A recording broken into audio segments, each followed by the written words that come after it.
475년 고구려의 공격으로 백제의 수도 한성이 함락됐다.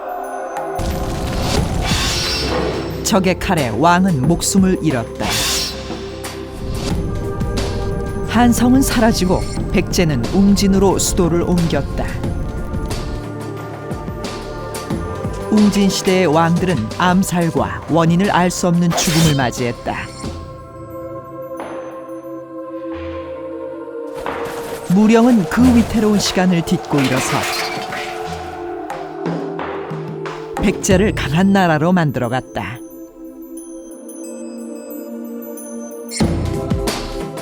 무령왕, 그는 백제를 다시 반석에 올린 중흥군주였다.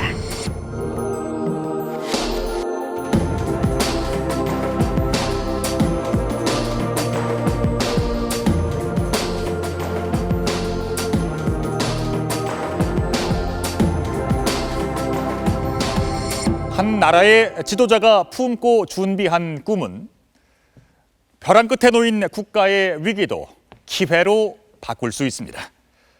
그런 면에서 무령왕의 등장은 백제 역사의 커다란 행운이었습니다.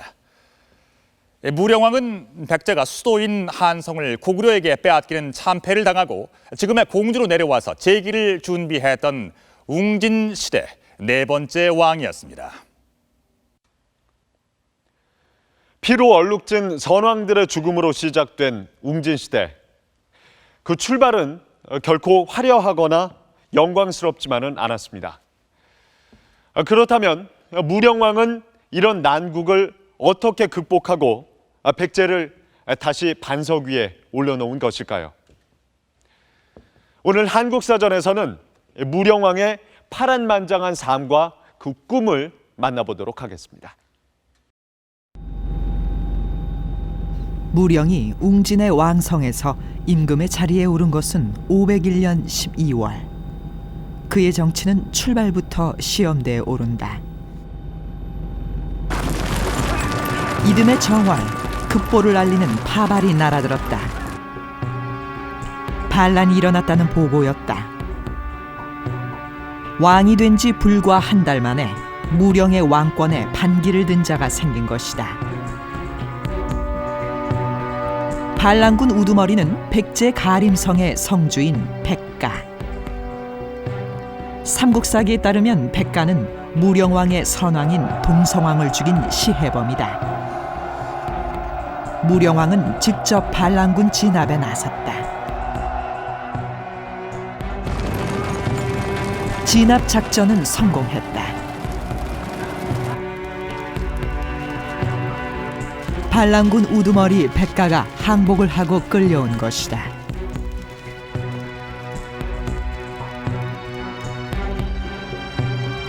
무령왕은 단호하게 백가의 처형을 지시한다.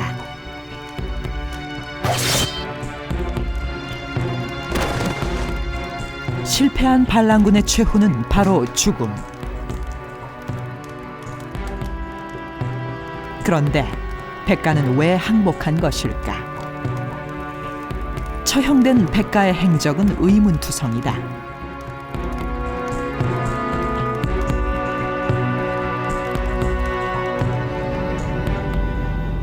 금강하구로 거슬러 올라가면 백가의 반란 거점이었던 가림성이 나온다.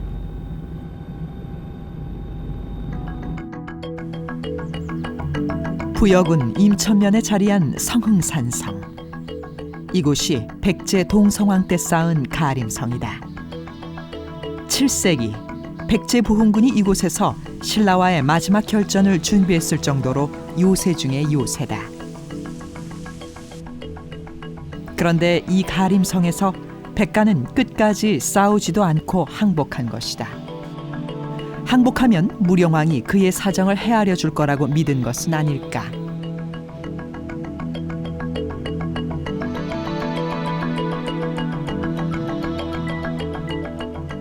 왕을 죽인 시해범이 반란까지 일으켰다면 의당 사형감입니다. 그럼에도 불구하고 토벌군이 이르자 항복을 하였다는 것은 백가는 반란을 일으킨 이유가 무언가 억울했기 때문에 이것을 하소연하고 싶었기 때문이 아닌가 생각이 됩니다. 따라서 이런 정황을 볼 때 백가의 시해 사건 뒤에는 거대한 어떤 배후 세력이 있었다고 생각이 됩니다. 동성왕 시해 사건에 숨겨진 배후 세력. 그들은 누구고 또 무령왕과는 무슨 관계가 있는 것일까?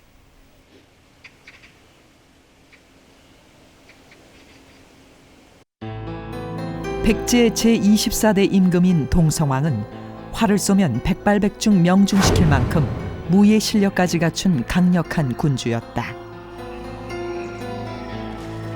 그런데 집권 20년을 넘긴 후반기, 백제 왕성의 이상기류가 흐르기 시작했다. 신하들이 굶주린 백성들을 구휼하자고 청하지만 동성왕은 귀찮아하며 외면해버린 것이다. 표면상으로는 구휼 문제로 불거진 왕과 신하들의 정책적 갈등으로 보이지만 그 배경에는 동성왕과 귀족들 간의 오랜 알력이 자리하고 있었다.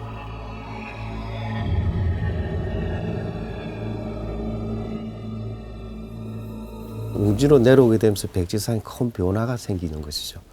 위서는 정치의 중심 또는 경제 또는 문화의 모든 중심지 수도가 한강 요역권에서 금강 요역권으로 바뀌어지게 되었습니다. 중심지가 이제 옮겨지게 되고 또 거기에 따라 가지고 지배 세력에도 새로운 변화가 생겨나게 됩니다. 종래까지는 한강 유역에 주로 이제 기반을 두었던 이 세력들이었는데 이제 웅진으로 천도하게 되면은 이른바 금강 유역권의 기반을 갖고 있는 세력들, 이네들이 이제 다시 그 두각을 나타내고 주목을 받게 되는 거죠. 중국 역사서인 통전에 따르면 백제에는 8개 성씨의 큰 귀족들이 있었는데 이들이 백제의 지배 세력이다. 그중 구휼을 주장한 쪽은 해씨, 진씨 등 한성시대를 주도한 북방 세력이었다. 웅진의 사씨, 연씨, 백씨 등은 이들을 견제하기 위해 동성왕이 키운 새로운 정치 세력이다. 그중 백가는 15년간 동성왕의 경호실장격인 위사좌평을 지낸 핵심 친위 세력이었다. 그런 두 사람 사이에 틈이 생긴 것은 501년. 동성왕이 백가를 가림성 성주로 전출시킨 것이다. 중앙정계를 떠나기 싫었던 백가는 병을 핑계로 갖은 애를 썼지만 소용이 없었다.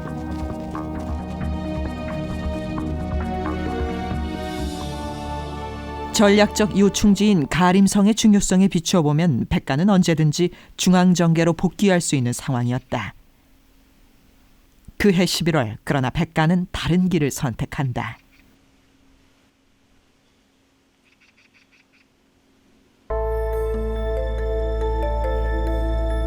가림성 일대에서 사냥을 하다 머물던 동성왕의 숙소에 자객을 보냈다. 그날 밤 동성왕은 자객의 칼에 치명상을 입고 한 달 뒤 세상을 떠났다. 그런데 일본 서기는 동성왕 시해를 주도한 세력이 무령왕을 추대한 백제의 지배층이라고 밝히고 있다. 백가가 살해한 것도 있지만 그러나 이제 나라 사람들이 제거했다. 이런 기록이 있는 것을 놓고 볼 때 이 동성왕에 대한 어떤 불만을 가진 귀족층들이 광범위하게 이제 깔려 있었고 그런 가운데서 이제 백가가 요즘 말로 하면 쉽게 말하면 방아쇠를 당겼다.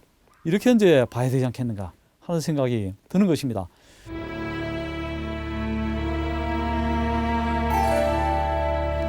백가와 귀족들의 결탁은 동성왕이 집권 후반기 향락 생활에 빠져들면서 그 징후를 드러냈다. 동성왕은 밤이 새도록 잔치를 벌이기 일쑤였다. 백성들의 고통으로부터 점점 멀어졌다. 민심도 동성왕에게서 등을 돌렸다. 돌아선 민심은 무령에게로 향했다. 귀족들과 백가는 그런 민심의 흐름을 놓치지 않았다. 조선시대 때 반정이 일어났을 때 이미 누구를 대안으로 내세우고 나서 반정을 일으킵니다. 그런 것처럼 동성을 시해한 주도 세력도 틀림없이 대안을 내세우고서 이 동성을 시해했던 것으로 봅니다. 여기에 문영왕이 직접 관여하였는지 아니면은 소극적으로 관여하였는지는 알 수가 없습니다. 그러나 최소한 정변 세력과의 교감은 있었다고 생각이 됩니다.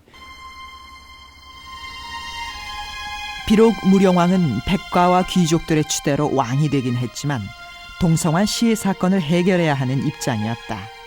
그래서 백가의 처형을 단호하게 집행한 것이다. 반란군 진압과 백가의 처형은 무령왕이 넘어선 첫 번째 정치적 시험대였다.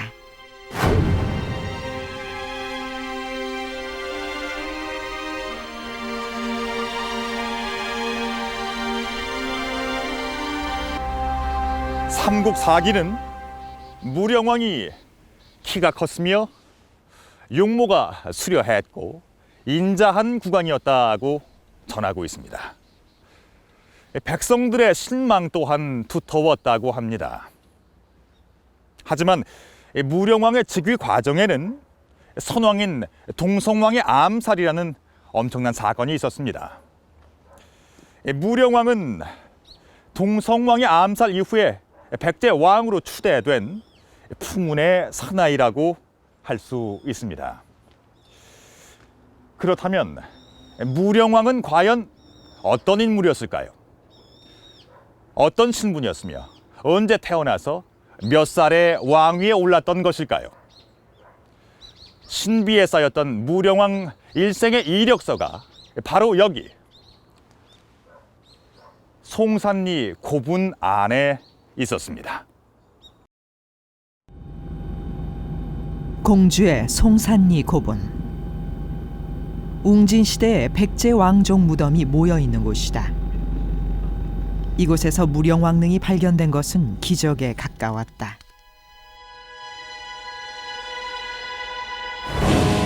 (1971년) 장마에 대비해 배수로 공사를 하던 중 우연히 발견된 벽돌.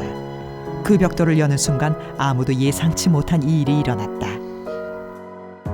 도굴꾼의 손을 타지 않은 유일한 백제 왕릉. 그것은 기록상으로만 존재하던 무령왕릉이었다. 놀라움과 흥분 속에 유물들이 수습됐다. 무덤방에는 역사의 저편으로 사라진 줄 알았던 무령왕 시대의 엄청난 정보가 들어있었다. 무령왕의 시신이 안치된 금송관은 무덤방의 오른쪽에 있었고 서쪽에는 왕비가 잠들어 있었다. 주변에는 화려했던 부장품들이 세월의 녹이 쓴 채 어지러이 놓여 있었다. 불과 10시간 만에 이루어진 성급한 발굴. 그런데도 출토된 유물은 무려 3,000여 점에 이르렀다.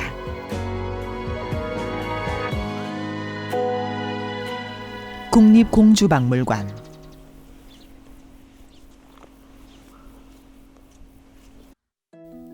세월의 녹을 벗겨낸 유물은 너무도 눈부셨다. 무령왕의 머리맡에서 발견된 왕의 모자 장식. 순금으로 만든 화려하고 정교한 금제관식이다. 기록 속에만 존재하던 백제 왕관의 실체가 처음으로 확인된 것이다. 두께 2mm 정도의 금판을 도려내어 불꽃이 타오르는 모양을 갖춘 금제관식 문양은 역동적이면서 강렬한 인상을 자아냈다. 금판을 오려 붙여 만든 왕의 귀걸이도 화려함으로 눈부셨다.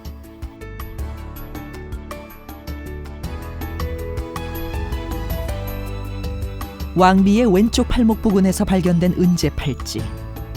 혀를 내민 채 머리를 뒤로 돌린 두 마리의 용이 꼬리에 꼬리를 물듯 연결되어 있다.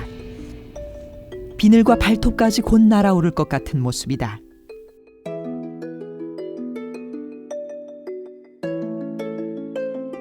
비치로 만든 굽은 옥에는 금모자를 씌웠다. 좁쌀 알갱이만 한 금가루를 당시의 최첨단 기술로 붙여서 만든 금모자다. 무령왕릉의 이 화려한 유물들은 백제 문화에 대한 인식을 단번에 바꾸어 놓았다.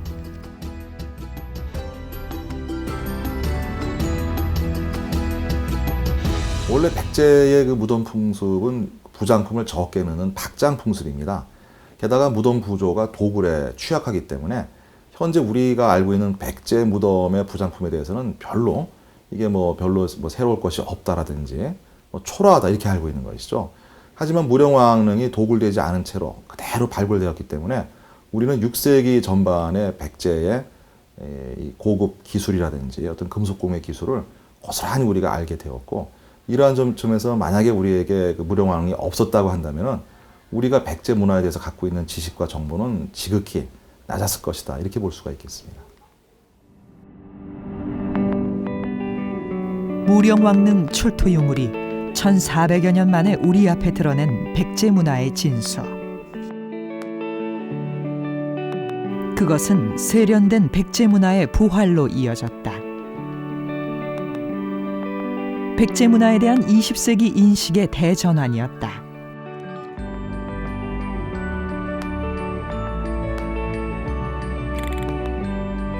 오랜 세월 안개 속에 가려져 있던 무령왕의 일생도 드디어 그 실체를 드러냈다.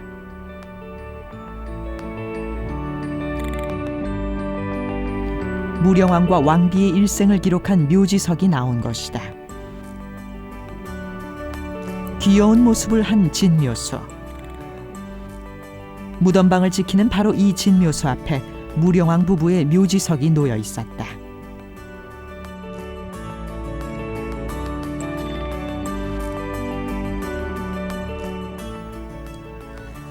무령왕의 살아생전 이름과 사망연도, 나이 등이 새겨진 묘지석이었다.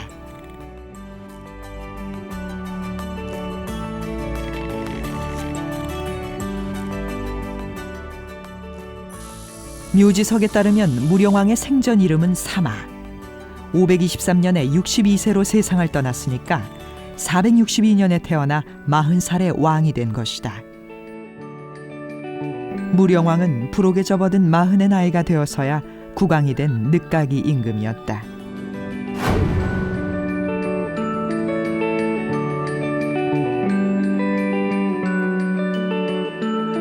마흔이 되어서야 왕위에 올라 23년간 웅진 시대를 이끌었던 백제의 무령왕. 그는 살아생전에는 사마라는 이름으로 불렸습니다. 무령은 죽은 뒤에 붙여진 시호입니다. 바로 이 묘지석이 발견되면서 그동안 신비한 왕으로만 알려졌던 무령왕의 이력이 밝혀진 셈이죠. 그런데 뭔가 여전히 허전하지 않습니까? 그렇습니다. 무령왕이 40이 될 때까지의 행적이 빠져 있습니다. 묘지석에 기록되지 않은 무령왕의 40년 세월, 거기에는 아직도 많은 논란이 남아있는 무령왕 출생의 비밀이 숨겨져 있습니다. 규슈 북부의 요부코항. 고대로부터 한반도와 일본의 교역 창구로 번창했던 곳이다. 놀랍게도 이 일대의 작은 섬마을에서 무령왕 탄생설화가 전해왔다. 요부코항에서 배로 달려 10분이면 도착하는 가카라시마라는 섬마을.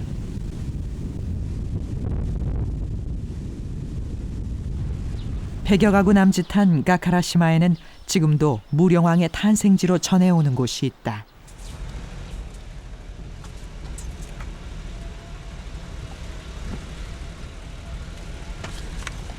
절벽으로 이루어진 가카라시마 동쪽 끝에서 해안으로 내려가면 오비야라는 곳이 나온다. 절벽이 파도에 침식되어 생긴 해변 동굴이다. 가카라시마 마을 주민들은 바로 이 동굴에서 무령왕이 태어났다고 믿고 있다. 동굴에는 작은 제단까지 갖추어 놓았다.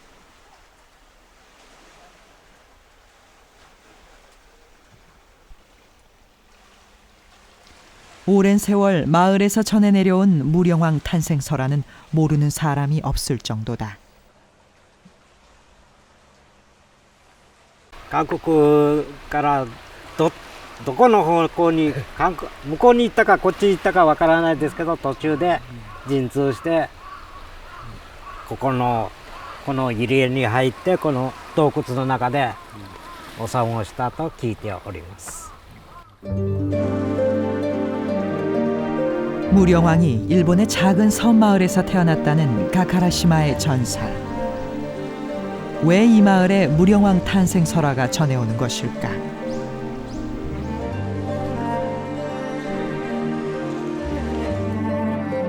뜻밖의 일본 서기에 그 내막이 실려 있었다. 무령왕은 강나도에서 태어나 이름을 사마라고 지었다는 것이다. 무엇보다도 중요한 것은 이 출생 연도 여기 나오는 그 기록이 무령왕릉이 발굴되면서 거기서 지석이 나오지 않았습니까? 지석이 나오면서 무령왕의 출생 연도가 확인이 되었는데 양쪽의 그 출생 연도가 사실상 일치하는 그 연대가 나왔다라고 하는 것은 무엇보다도 이 자료의 신빙성을 뒷받침해 주는 것이라고 생각합니다. 출생 연도가 거의 일치해서 신빙성을 얻게 된 일본 서기의 무령왕 탄생 설화. 여기엔 무령왕 출생의 비밀이 숨겨져 있다. 무령왕의 어머니는 베일에 가려진 신비한 여인이다. 일본 서기에서 무령왕의 아버지라고 밝힌 계로왕은 한성시대 백제의 마지막 임금이다. 계로왕이 사랑하는 아내와 헤어진 것은 고구려의 위협에 시달리던 462년이다. 계로왕은 아우인 곤지를 일본으로 파견하려고 했다. 이때 곤지가 형수를 데려가게 해달라고 청했다는 것이다. 한 여인을 사이에 둔 계로왕과 그의 아우 곤지 사이에 보이지 않는 신경전을 암시하는 이야기다.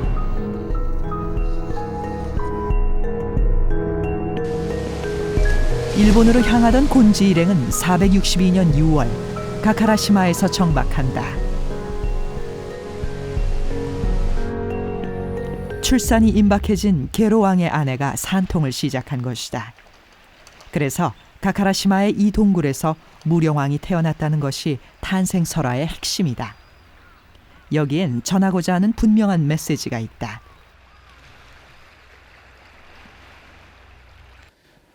대외적으로 또 사회적으로는 곤지 아들이지만 알고 보면은 한성말기 대왕이었던 계로대왕의 이제 아드님이시다라고 하는 이제 메시지를 전하고 있는 것이고, 그걸 통해서 이제 문영왕의 혈통적인 어떤 열쇠, 이것을 이제 불식시키고 문영왕의 어떤 정당성, 또 왕이 오르게 된 그 정통성, 이런 것을 이제 보증해 주려고 한 것이 아니겠는가, 이렇게 이제 생각이 됩니다. 무령왕의 성장 과정 역시 베일에 쌓여 있다. 어린 무령이 한성으로 돌아왔다면 무령은 한성과 운명을 함께했을 것이다.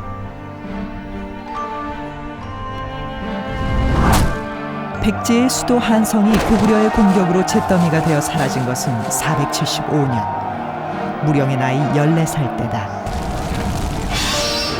한성을 함락시킨 고구려군은 성을 지키던 계로왕과 왕자들을 모두 죽였다.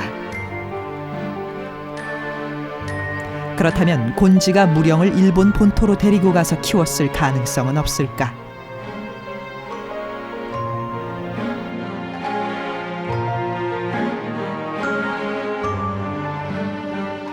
계로왕의 동생인 곤지는 일본에서 무슨 일을 했던 것일까?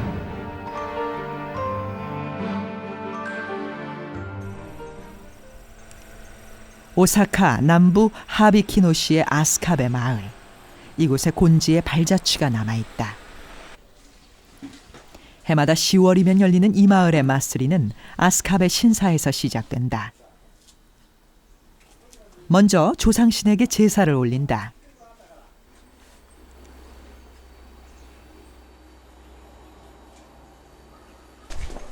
제사에 참석하는 사람은 나이가 지긋이든 아스카베 마을의 연장자들.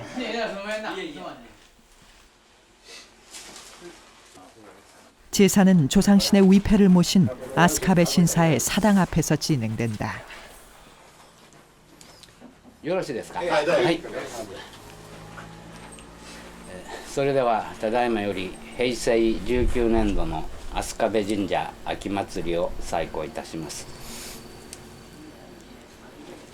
けがれ 이런 제사 의식을 통해 아스카베의 조상신은 마을 주민들과 하나로 이어집니다.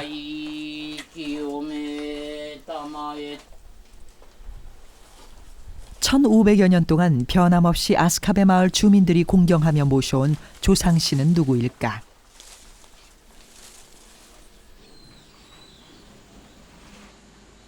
아스카베 신사 입구에 신사의 역사를 소개하는 안내문이 있다.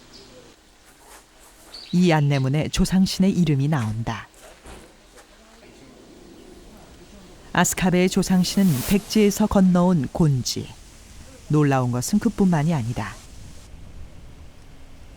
飛鳥部神社の祭神は現在はスサノオノミコトを祀っているということになっておりますが、江戸時代まではですね、根気を、日本の伝承では、宗王の父ということになっておりますけれども、根気王がもともとの祭神として祀られていたわけですね。 무령왕이 곤지의 손에서 자란 것은 아닐까? 무령의 성장 환경을 짐작케 하는 신사의 옛 정문. 마을의 입구에 정문이 자리하고 있을 정도로 원래의 아스카베 신사는 크고 웅장했다.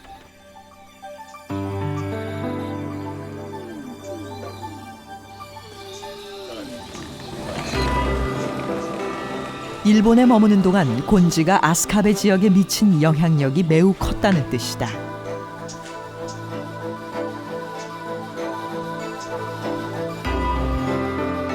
곤지가 일본에 머문 기간은 약 15년.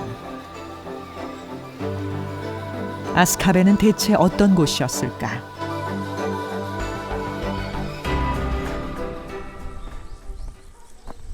마을 뒤쪽에 포도 재배 단지로 올라가면 백제의 영향을 보여주는 무덤군이 밀집해 있다. 최근 발굴된 간논지카 고분. 무덤이 전형적인 백제 양식인 횡열식 석실 형태를 띠고 있다. 무덤에서 발굴된 유물 역시 일본 고분에선 출토되지 않는 백제식 토기로 밝혀졌다.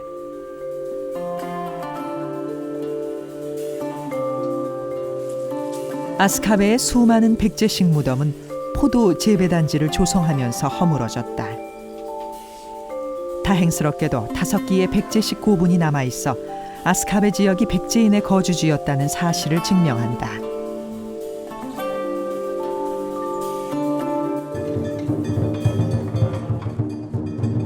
아스카베 마쓰리가 열리는 10월 16일은 곤지의 제삿날이다. 죽어서 아스카베 조상신의 자리에 오른 곤지는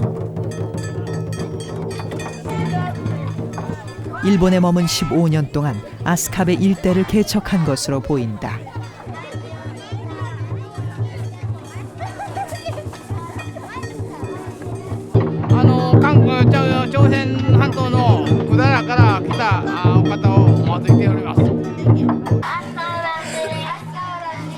아스카베 마쓰리는 1500여 년 전 이 지역을 개척한 곤지를 기리는 축제인 셈이다. 만약 곤지가 무령왕을 이곳에 데려와 키웠다면 무령은 이런 과정을 지켜보면서 자랐을 것이다. 출생부터가 예사롭지 않은 무령왕의 40년. 어쩌면 무령이 상당 기간을 아스카베에서 보낸 탓에 베일에 가려져 있었던 것 아닐까.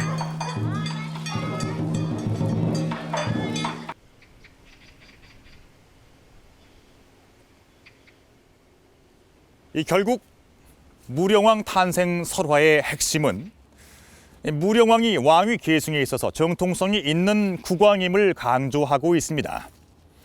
그럴 필요성이 있었던 것이지요. 무령왕은 백제가 존망의 위기에 처했을 때 일본에서 태어나서 백제에 돌아와서는 피비린내 나는 귀족들의 암투를 지켜봤을 겁니다. 인고의 세월을 보내고 왕위에 올랐을 땐 경륜을 갖춘 불혹의 나이. 무령왕은 경륜 있는 지도자답게 그동안에 꿈꿔왔던 백제 중흥 프로젝트를 실천에 옮겼습니다.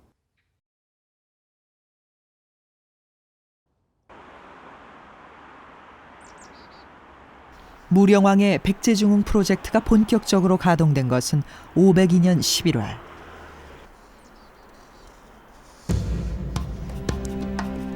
무령왕은 자신의 국정 운영 방향을 담은 첫 번째 지시를 신하들에게 발표한다. 고구려를 공격한다는 선언이었다. 첫 공격 목표는 고구려의 수곡성. 무령왕의 수곡성 전투는 더 넓은 영토를 개척했던 백제의 옛 영광을 되찾겠다는 신호탄이었다.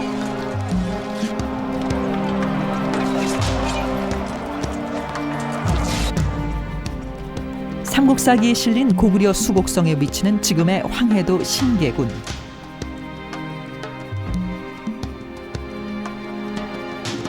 이미 백제는 고구려의 한강을 빼앗긴 상황. 그런데 어떻게 황해도 신계군을 공격한 것일까? 황해도 지역과 한강 지역 그리고 차령산맥 이북 지역에 걸쳐서 이 지역들은 고구려와 백제의 치열한 접경 지역이 아니었나 생각이 됩니다. 이런 불안정한 지역이었기 때문에 완전하게 한강 지역으로 백제가 이 중심을 옮기지 못하고 있는 것이 아닌가 생각이 됩니다. 따라서 충분하게 이 황해도 지역에서 전투가 벌어졌다는 사실 자체를 부정할 필요는 없다고 생각이 됩니다. 기록으로 확인되는 수많은 고구려와의 전쟁. 수세적인 방어가 아니라 적극적인 공격으로 전환한 것이다.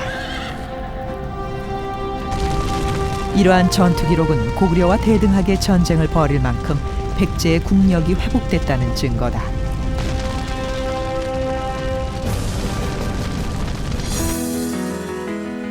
위기를 기회로 바꾸어가는 무령왕의 백제중흥 프로젝트는 경제개혁으로 이어졌다.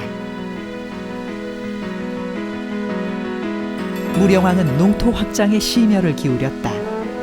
농토를 개간하는 국가적인 대역사를 추진하려면 먼저 해결해야 할 급선무가 인력 문제였다.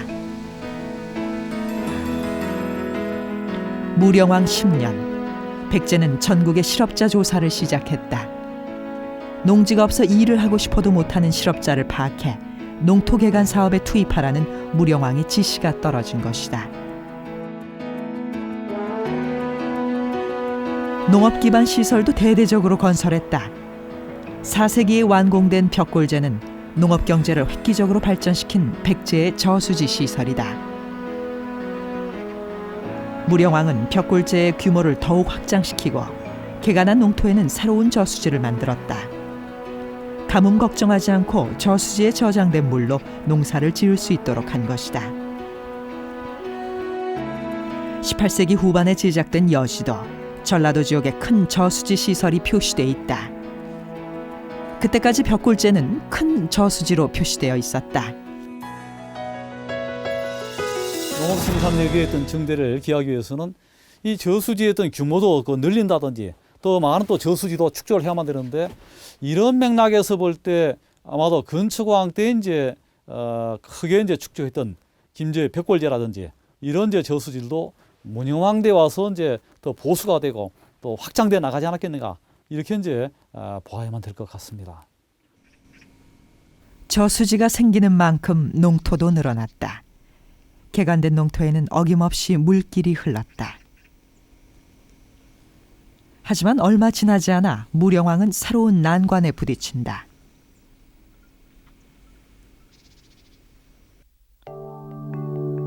농지가 절대적으로 부족하고 실업자만으로는 노동력이 턱없이 부족했다. 무령왕이 찾아낸 해결 방안은 대가야의 기문과 대사를 공격하는 남진 정책으로 나타났다. 기문과 대사는 한성이 함락되면서 그 틈을 노린 대가야에 빼앗긴 백제 영토다. 기문은 남원, 장수, 진안에 해당하고 대사는 섬진강 하구의 하동이다. 경제 기반 확대하는 방법으로서 이제 한 게 가야 지역으로 진출입니다. 그래서 섬진강 요역 쪽으로 진출을 합니다. 그래서 기문 남원으로 비정되고 있고요. 대사 또는 하동으로 보입니다. 섬진강 하구의 하동. 그 다음에 이제 뭐 광양 지역, 이 지역을 이제 그 백제가 차지하게 되고, 그러면서 이제 일단 경제 기반을 좀 넓힙니다. 무령왕의 공격은 성공했다. 섬진강 하구의 하동까지 되찾았다. 이로써 무령왕의 농토개간 사업은 웅진의 금강과 영산강 유역에 이어 섬진강 유역으로 확장됐다.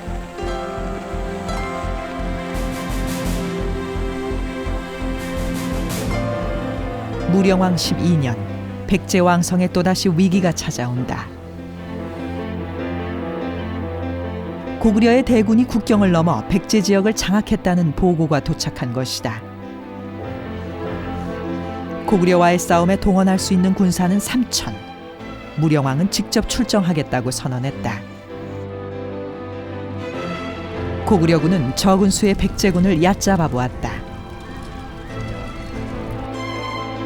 무령왕은 고구려 군대를 방심하게 만든 다음 그 틈을 타고 급습했다.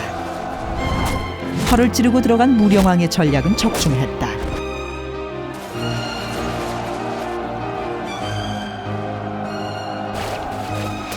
고작 3,000명의 군사를 거느린 무령왕이 고구려의 대군을 격파한 것이다.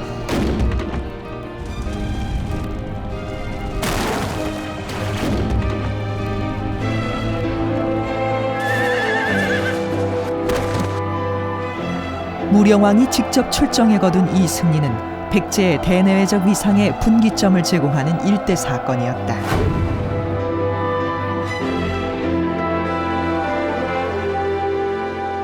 무령왕의 시대는 웅진 백제의 전성기였습니다. 무령왕릉에서 출토된 화려한 왕관 장식은 무령왕이 다시 일으켜 세우고 꽃피운 백제 문화를 대변합니다.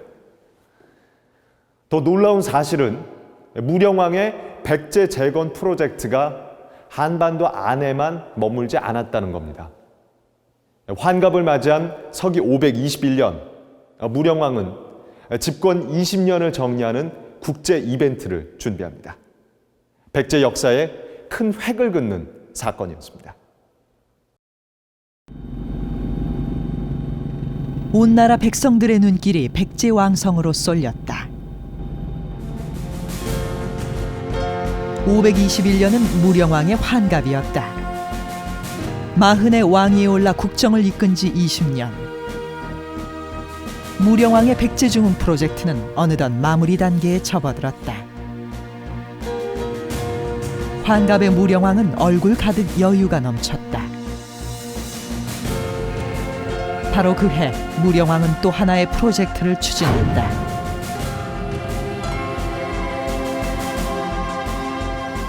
중국의 양나라 수도였던 난징. 이곳의 시립박물관에 그 흔적이 남아있다.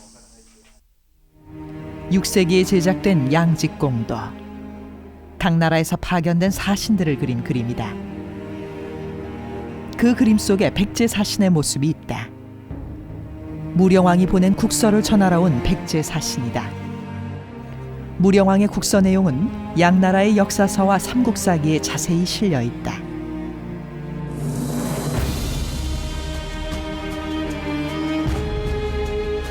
무령왕이 전하고자 한 국서의 핵심 내용은 9글자에 담겨 있었다. 누파 고구려 갱위 강구. 그것은 백제가 마침내 고구려를 크게 격파하고 다시 강한 나라가 되었음을 국제사회에 알리는 무령왕의 선언이었다.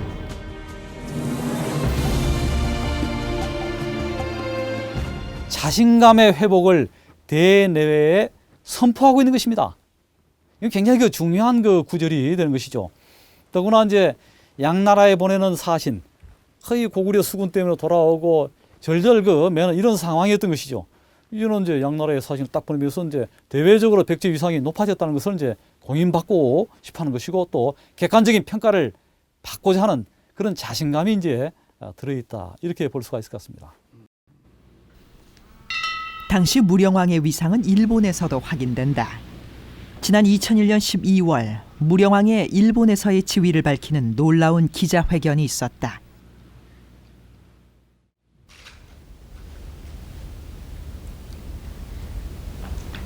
私自身としては桓武天皇の聖母が百済の武寧王の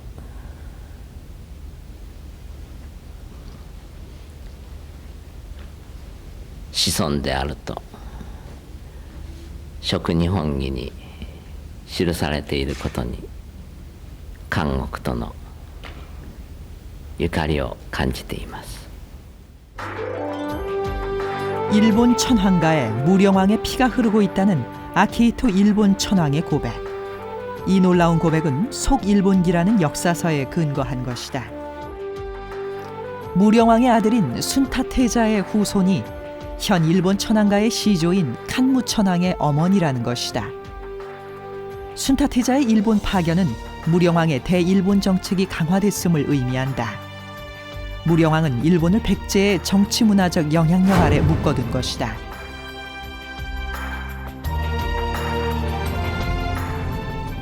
그 증거는 일본의 국보로도 남아있다. 와카야마현 하시모토시의 스다하치만 신사. 이곳에 일본의 국보로 지정된 청동 거울이 있다. 1951년 일본의 국보로 지정된 청동 거울. 거울 뒷면에 9사람의 인물이 새겨져 있는 인물 화상경. 거울 바깥 둘레에는 제작 경위를 밝히는 48자의 명문이 적혀 있다.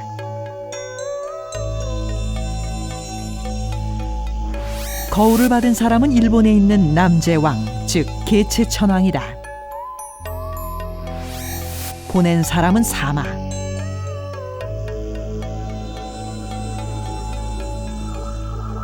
무령왕릉에서 출토된 묘지석에 적힌 무령왕의 생전 이름과 획 하나 틀리지 않고 정확히 일치한다.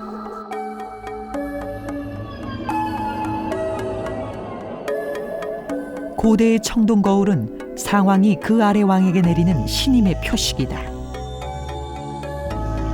만약에 이 사마가 정말로 백제의 무령왕이라고 한다면은 계체, 그러니까 등극하기 전에 계체와 백제 무령왕이 이미 긴밀한 관계를 맺고 있었다라는 것을 보여주는 것이고요.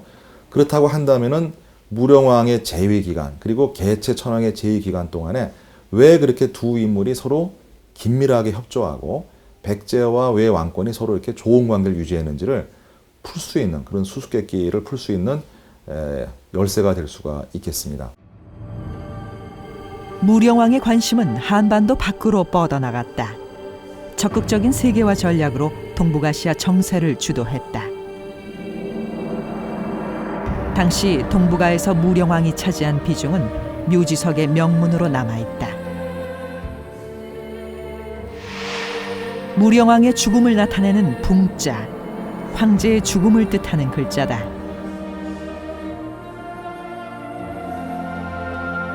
(523년 5월) 무령왕이 돌아가셨다. 에도의 물결 속에 찬란하게 꽃피운 무령왕의 시대는 붕자에 담겨졌다. 무령은 세상을 떠났지만 그가 이루고 간 세상은 남았다.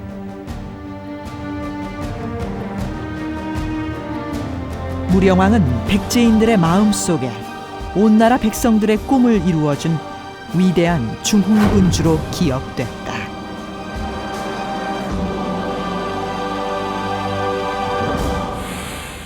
누파 고구려, 갱위 강국.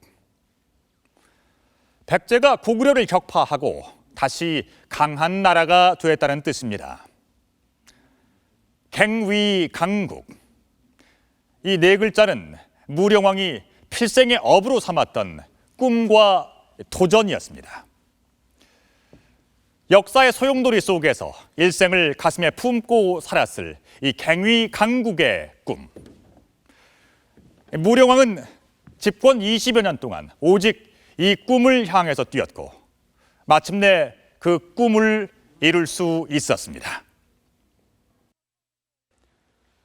무너져가던 백제가 다시 강국으로 일어설 수 있었던 것은 몸을 낮추고 치열하게 부국강병 프로젝트를 준비하고 실천했던 무령왕이 있었기에 가능했습니다.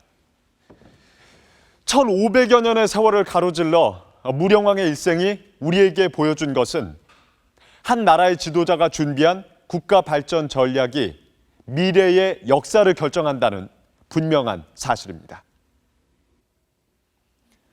한국사 전. 오늘은 위기에 처한 백제를 강국으로 부활시킨 백제 무령왕 편이었습니다.